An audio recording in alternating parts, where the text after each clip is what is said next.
Hello, this is Scott White from Glasshouse Home Safety.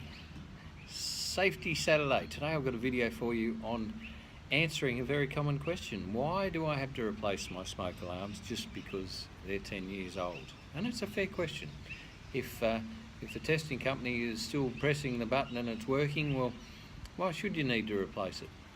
Well, there's a simple reason for that, and that is that in previous videos we've discussed how these smoke alarms work by natural convection of air passing through a chamber. The photo-optical ones actually see the smoke. So what's happening there is that air is passing through this electronic device, and you can imagine that there's contaminants in the air. There's dust, there's all sorts of sprays and various things that are normally floating around in a home. Now if it's sampling all the time, you can imagine there's thousands of litres of air over time that gets to pass through that device.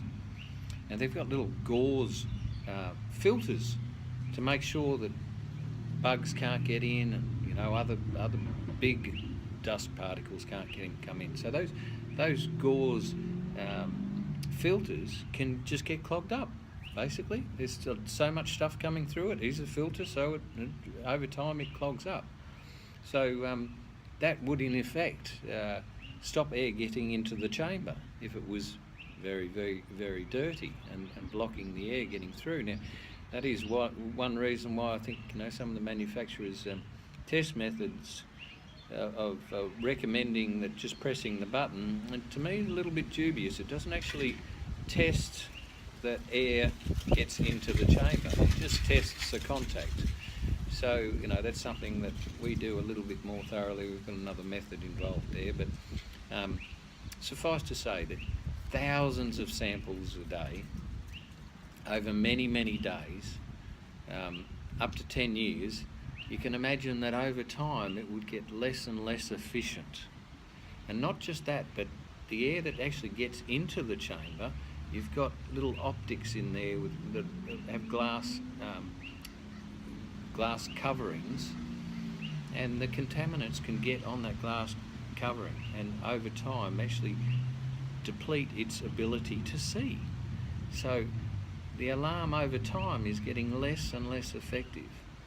So 10 years was really a high limit. Again, that's the minimum mandatory requirements. Not something we're all about. We're all about ensuring that people actually survive a fire event. But the minimum requirement is if it's 10 years old, you've got to replace it. But would you really want to stretch to the limit? If your tyres are wearing out in your car, would you want to wait until they get right down to the canvas and see what we can squeeze out of them? Because it's true that 5 years after having installed it, it's not as efficient as it was when it was put in new, and that's fair enough, isn't it? So you go 10 years, you're really starting to stretch it, I believe.